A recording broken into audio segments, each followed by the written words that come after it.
Magic కుండ కథ. Magic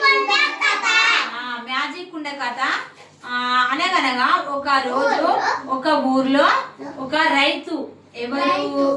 Rangayya అనే రైతు ఉండేవాడు. ఎవరు? రంగయ్య అనే రైతు ఉండేవాడు. ఆయనే వాళ్ళకు పొలం ఉంటే పొలం దగ్గర పోయి పొలము దున్నుతా ఉంటారు పిల్లలు. మీకు కూడా పొలం ఉంటాయి కదా, మీ డాడీ పోయి దున్నుతారు కదా రా, నాగడి గట్టి ఎడ్లతోటి దున్నుతా ఉంటారు కదా.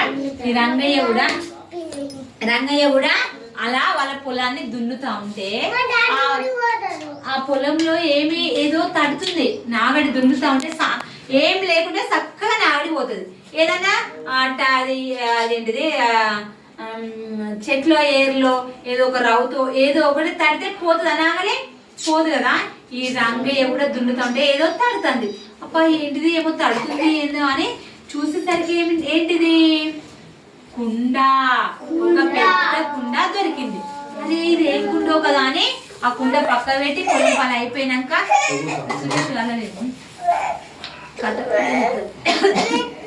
అయితే ఆ కుండ తీసుకుపోయి పక్క పెట్టి ఆయన పొలం పని చేసింది కదా, ఆ పార ఉంటది కదా పిల్లలు, ఆ పారను ఆ కుండలో పెట్టి ఆ చెట్టు కింద ఇలా పడుకున్నాడు.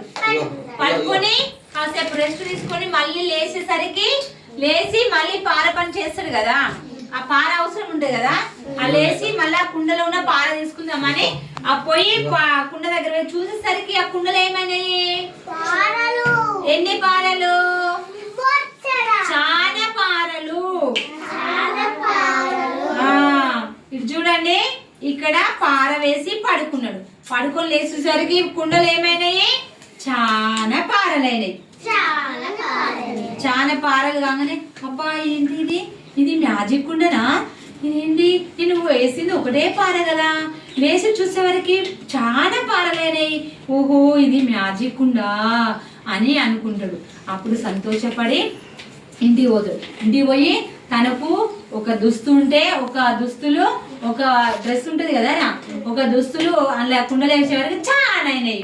అమ్మో ఇది మ్యాజిక్ కూడా అని చాలా సంతోషపడి ఆయనకు ఏ వస్తువు అవసరం ఉంటుందో అదే వస్తువు అలా వేసేసరికి చాలా అవుతాయి. చాలా అయ్యేసరికి అప్పుడు ఆ రంగయ్య ఏం చేస్తాడు, మార్కెట్కి వెళ్ళి అన్ని అమ్ముకుంటాడు. అలా అలా అలా అన్ని ఏ వస్తువు అవసరం ఉంటే అలా ఆ కుండలు వేయగానే అవసరం ఉన్న వస్తువులన్నీ అలా మార్కెట్కి పోయి అమ్ముకోగానే ధనవంతుడు అయిపోతాడు పిల్లలు. ఎవరు? రంగయ్య ధనవంతుడు కాగానే ఏమైంది, ఊర్లోలకు ప్రజలు ఏమనుకుంటారు, అమ్మో ఇంత తొందరగా ఈ రంగయ్య ధనవంతుడు ఎందుకైందో అని వాళ్ళందరూ ఆశ్చర్యపోతారు. మళ్ళీ ఆ ఊర్లో ఉన్న ఒక రాజు ఉంటాడు. ఆ రాజు కూడా తెలిసిపోతుంది. ఆ రాజు భటులకు చెప్పి రంగయ్య దగ్గరికి పోయి ఆ రంగయ్య దగ్గర ఉన్న కుండ తీసుకురాపోలని భటులను చూస్తాడు. తోలగానే ఆ రాజు దగ్గర ఉన్న భటులు రంగయ్య దగ్గరికి వచ్చి ఆ ఇంట్లో అంతా గాలిచి ఇంట్లో వెతికి ఆ కుండను పట్టుకొని రాజు దగ్గరికి వెళ్తారు.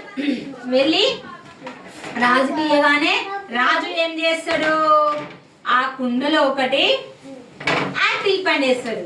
ఆపిల్ పండు వేయగానే ఆ కుండలో ఏం చేశారు పిల్లలు, ఒక్కటే ఆపిల్ పండు వేస్తాడు. కానీ చూడగానే ఏమైంది,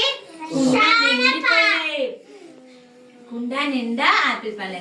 అబ్బా ఏంది ఈ కుండలో మ్యాజిక్ ఉంది, ఒక్కటే ఆపిల్ వేస్తే ఈ కుండ నిండిపోయాయి అని రాజు ఏమనుకుంటాడు, చాలా సంతోషపడతాడు కదా.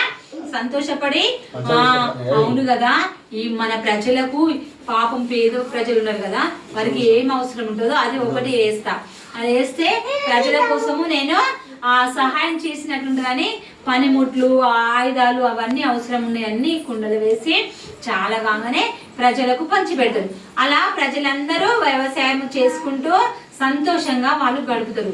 అప్పుడు రాజు ఏమనుకుంటాడు, అమ్మో ఈ ప్రజలు ఇలానే సుఖంగా ఉండిపోతారు, సుఖంగా ఉండాలంటే ఉండకూడదంటే కష్టపడి బ్రతకాలంటే వీళ్ళకు పనిముట్లు అవసరము, పనిముట్లు అన్ని సహాయం చేసి ఈ కుండను తీసుకుపోయి మళ్ళీ మట్టిలోనే పాతి పెడితే ప్రజలందరూ కష్టం చేసుకుని బ్రతుకుతారని మళ్ళీ ఈ కుండను ఏం చేసి పిల్లలు రాజు మట్టిలోనే దాచిపెట్టి ఈ ప్రజలకు పని కల్పించిండు. అప్పుడు ప్రజలందరూ సంతోషంగా కష్టపడుతూ బ్రతుకుతూ జీవనము సాగించారు. బాగుందా కదా?